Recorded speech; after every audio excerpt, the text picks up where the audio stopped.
Television has always been our window to the world. But in Mexico, some claim that window sometimes looks back. For decades, late-night viewers have reported broadcasts that defy explanation. Images that appear once and vanish.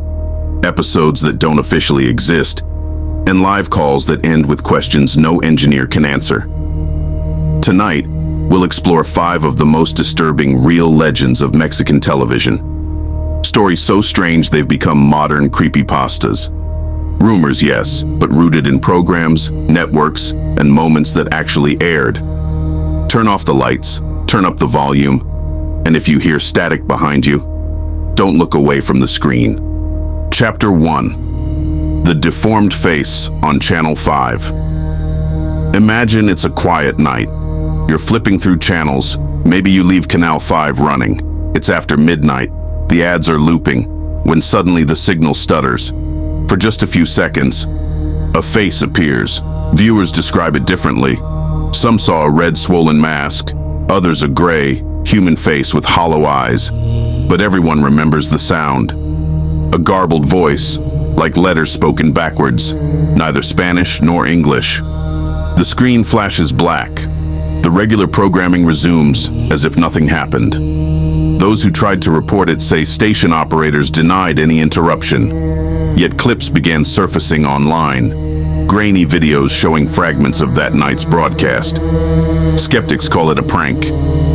Believers say it's something darker.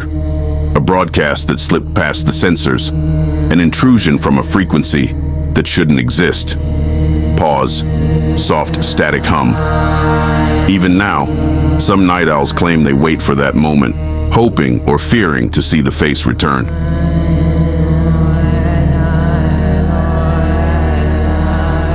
Chapter 2.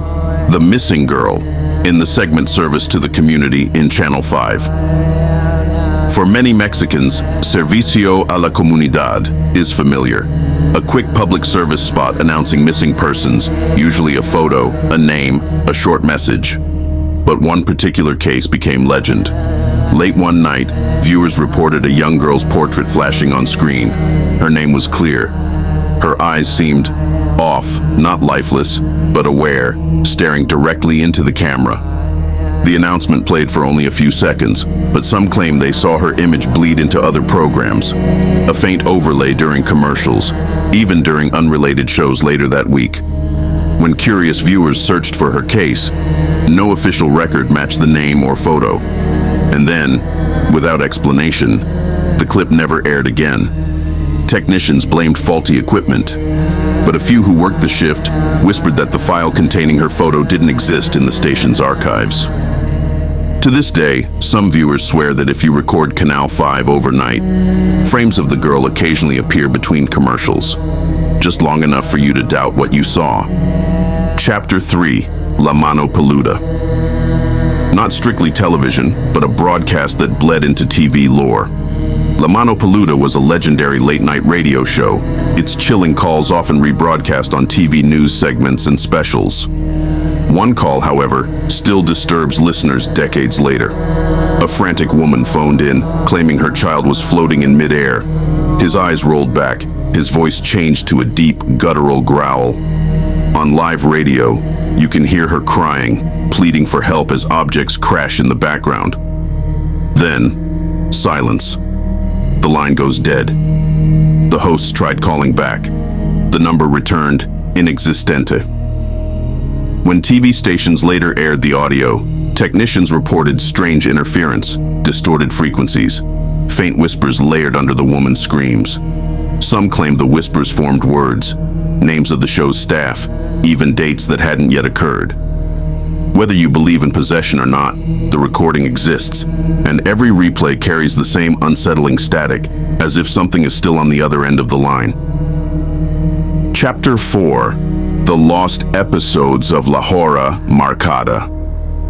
Before Guillermo del Toro and Alfonso Cuarón were Oscar winners, they worked on a Mexican horror anthology called La Hora Marcada, The Marked Hour.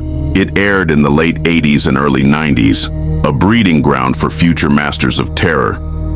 Fans remember episodes with chilling twists, but some claim certain stories aired once and were never seen again. Titles like Hamburguesas resurface in whispers, an episode supposedly about cursed meat, so disturbing that networks pulled it after a single broadcast.